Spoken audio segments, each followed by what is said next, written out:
What's good, beautiful people? The Black Thumb here, and today we're talking about potting medias and how to create your very own custom mix for your Phalaenopsis orchids. So let's get into it. In this video, we'll talk a little bit about the common potting medias that are used with Phalaenopsis orchids, and as you can see, we have a few examples here on the table, and we'll talk a little bit about their benefits as well. And then I'm going to take you through how I make my own custom orchid mix for Phalaenopsis orchids here in my home. And I think this is an incredibly useful skill to have and to learn so that you can create your own mixes at home that really meet the needs of the environment where you live, so that your orchids are healthy and thriving and really giving you the best opportunity for them to bloom year over year. Let's start by talking about the importance of potting media overall. So the potting media is really kind of the anchor point for your Phalaenopsis orchids. It also is a point of potential nutrient delivery for your Phalaenopsis orchids as well. So making sure that you have the right mix in the right quantities is going to be massively important to the overall health, wellness, and ability of your orchids to thrive now and moving forward. So now that we know a little bit about why your potting media choice is so important and kind of the purpose that it serves for your Phalaenopsis orchids, let's talk a little bit about the different categories of potting medias. So you have your organic potting medias, and then you have your inorganic potting medias. And so organic means that basically that potting media will break down over time, similar to how you might compost food scraps, your browns and your greens and all of that stuff.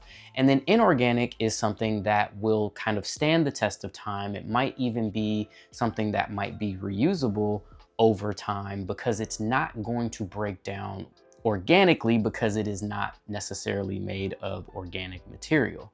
So we will start by talking about our organic potting medias because those are the most common ones that you will see with orchids. And then we'll run through a specific inorganic potting media, but we'll also talk a little bit about some of the other options you have in that category. Okay, so let's start with our first organic potting media. And this is probably the most common organic potting media, especially when it comes to Phalaenopsis orchids and really any epiphytic orchid that lives around the world. And that is, you guessed it, orchid bark.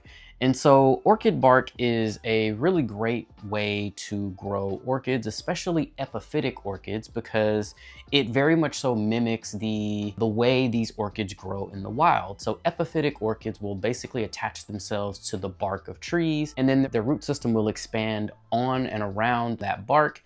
And when the rainfall comes and the water runs down the bark, that is how those orchids get their nutrients.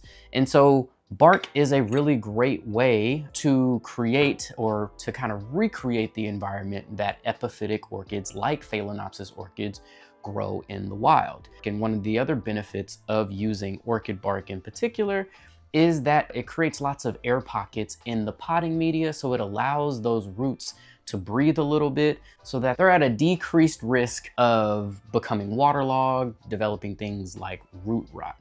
And so again, bark is really kind of the base of many orchid potting medias. And so this is one that I really like to incorporate in my mix because again, it's going to mimic the environment that the orchid grows in naturally in its natural habitat out in the wild. It's also going to create lots of airflow. And again, this is organic, so over time it will break down, but it typically will last long enough that you shouldn't see any necessarily bad effects from using orchid bark. It also will hold a little bit of moisture, but it's not gonna hold it for so long that you're gonna be at severely increased risk of developing things like root rot, crown rot, those types of things. All right, so let's move on to our next organic potting media. And this is also another popular potting media that you will see in your big box stores, nurseries, and grocery stores. And this is sphagnum moss. So you have most likely seen this potting media with a lot of the smaller orchids and even some of the larger orchids that you will get at a grocery store, big box store, or even at a nursery. And one of the cool things about sphagnum moss is that it can literally hold 20 times its weight in moisture. This particular potting media is great for moisture retention. This potting media will also kind of soak up some of the nutrients. Let's say you're watering your orchids or watering your plants with a fertilized water or pre-fertilized water. It will soak up those nutrients, hold that moisture, hold those nutrients, and slowly release those nutrients to your roots and to the plant. And so this is a really, really great way for you to increase your moisture retention when done properly without putting your orchid or your plants at increased risk of developing root rot. And so there is a delicate balance that you have to strike when you are using sphagnum moss, especially if you are only potting in sphagnum moss. And so we'll talk a little bit about why I like to mix a few things together to create my own custom mix. But sphagnum moss is another great organic option that will break down over time, but it will last long enough that it shouldn't be breaking down prematurely or before your orchid is ready for repotting. So again, it's all about moisture retention. It also will help to pass nutrients along and almost create its own kind of slow release action of those nutrients. So this is another great option for your orchids and your Phalaenopsis orchids in particular. Okay, so let's move on to our inorganic category of potting medias, also known as inert potting medias, meaning, again, inorganic, meaning that these potting medias are not going to break down and that they will stand the test of time and in some situations can be reusable. And so the best example that I have of that at my house currently is what we call LECA, or which stands for lightweight expanded clay aggregate. Some people also may refer to these as lava rocks, but essentially these are they're little balls essentially that you can incorporate into your potting media. What I love about this particular form of potting media is that, number one, it is not going to break down. So it's gonna help keep and maintain the structure of your potting media. These LECA rocks and LECA balls will take in moisture and they'll hold moisture for a time, and then they will slowly release that moisture to the plant over time. They also help to create lots of airflow. And so as the organic materials like your sphagnum mosses and your barks are breaking down over time, if you have LECA or some of the other inorganic properties in your potting media, then it will help to maintain the structure of your potting media so that you can go a little bit longer in between repotting when appropriate, right? Obviously, kind of your root system will always kind of dictate when you need to repot, so to speak. If your Phalaenopsis orchid is potted in a pot that also has some inorganic material in it, it could extend your time in between repotting, especially if the root system is not showing signs of being root bound. So again, this is another great option for your orchid potting mixes, and some people even grow their orchids exclusively in LECA. The only thing that you have to kind of consider with that, and this is something that I have not dialed in yet, I've tried numerous times to grow orchids in just LECA and have failed miserably. But I do have a few friends that grow exclusively in LECA, and they have figured it out and they have mastered it. But because this is inorganic, if you are going to grow exclusively in this particular potting media, you will need to use water and moisture that is already pre-fertilized so that the orchid is still getting the nutrients that it needs to grow and thrive. You will also really want to think about the vase or the container that you are growing in, making sure that it gets a fair amount of light, but also making sure that there is going to be a fair amount of airflow that is going to be coming in and out, creating that evaporation so that your orchid doesn't become too wet and start to rot, or so dry so quickly that it's dehydrated and it's shriveling up and it's dying. But this is a great option to use as a potting media, whether you're mixing it in with a bunch of other things or whether you're trying to grow exclusively in this potting media. Now, let's say you don't have LECA at home, or you want to use a different option for your orchid mix.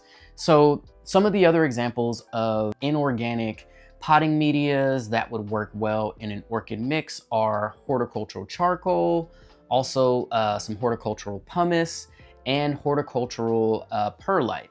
I would recommend on the perlite side, you can get them, I think, in small or medium. I would probably try to get them in the medium size, just so that, again, you are giving yourself that structure and creating those air pockets that your roots, your Phalaenopsis orchid roots, so richly deserve and need to stay alive, be well, thrive, and have a little room to grow and expand while they're in the pot. Okay, so now that we have gone through the two types of categories of potting medias that you would commonly use with your Phalaenopsis orchids, we've gone through organic potting medias, we've gone through inorganic potting medias, we've talked a little bit about the benefits of each of these potting medias and each of these classes or categories of potting medias. Now, I am gonna show you how I make my own custom mix here at home. And really, you should be thinking about your potting media mix based on where you live and the conditions where you live. And so we'll talk a little bit about that as I'm putting my mix together, and I will give you kind of how I put it together and breakdowns of ratios and on all of that stuff. So let's do that now. All right, so my custom mix here is fairly simple. I use 3 ingredients. I try to keep things simple for myself. I use pretty much everything we talked about earlier. So I use some bark, I use sphagnum moss, and then for my inorganic or my inert portion of my potting media, I like to use my leca. And so essentially my mix goes, I like to do 2 parts bark, and then I will do 1 part of sphagnum moss, 1 part of leca. So if you are breaking that down, I would say it's 50% orchid bark, 25% sphagnum moss, 25% leca. And the reason why is relatively temperate where I live in Los Angeles, and we get lots of breeze. So we have lots of airflow that comes through our home. We keep windows open in our home all the time. And so I really wanted to create a mix for my orchids that would really incorporate lots of airflow and lots of air pockets while also maintaining some of that moisture retention. And that is essentially what this mix does. Now, let's say you live in an area that is a little bit more dry or has less humidity in the air. Then you probably want to increase the amount of sphagnum moss that you're putting into your mix, because that sphagnum moss is going to hold that moisture a little bit longer, which should increase your time in between waterings, and it should create a little bit of humidity around your plant. Now, let's say you live somewhere where it's really, really humid and it's always kind of wet and kind of and moist. The air is moist, everything is just really, really wet.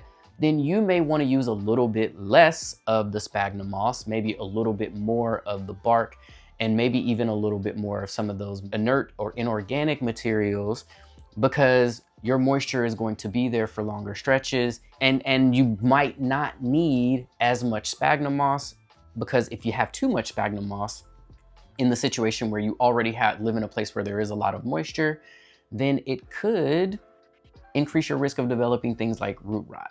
And we want to avoid that at all costs. So this is where kind of understanding where you live, understanding the environment around where you live, and particularly like what is the environment in your home or where the orchid is going to be growing. So most of my orchids grow inside. I have a handful of orchids that grow outside. But this is where temperature meters and humidity meters work really well, because they will give you a lot of the feedback that you need to kind of help you customize the mix the way you need it. So if you notice that your humidity is on the lower side and your temperature is on the higher side, again, you may need more sphagnum moss. If you notice that your humidity is on the higher side and your temperature is relatively high but not so high, then you may need a little bit more bark or a little bit more of some of those inorganic materials in your potting mix. Let's get to the part where we actually put this together.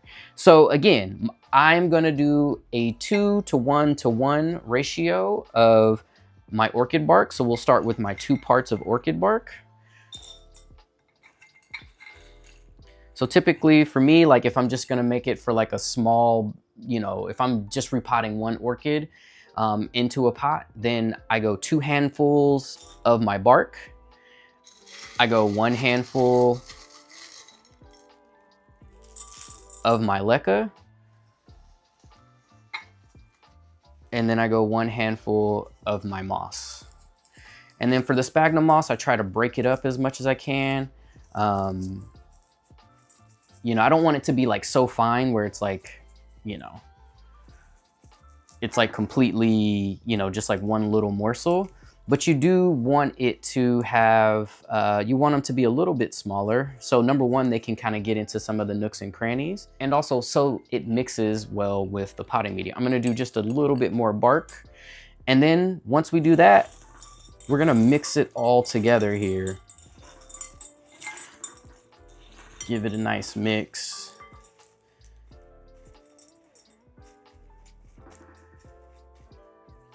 And then just like that, we're done. And so as you can see, this is the mix that we have. So we've got a nice kind of mix. You can see that it's mostly bark. You can see some of the leca there, but you can also see that we've got some sphagnum moss. And what I have found is for my orchids here where I live, this is the mix that works well for my orchids. And this is your opportunity to explore and to really experiment. So you may want to do a couple of different variations of these three ingredients. You may want to say, you know what, I don't want to use leca. I'd rather use the horticultural charcoal. I'd rather use pumice, or I'd rather use perlite. All of those are great options.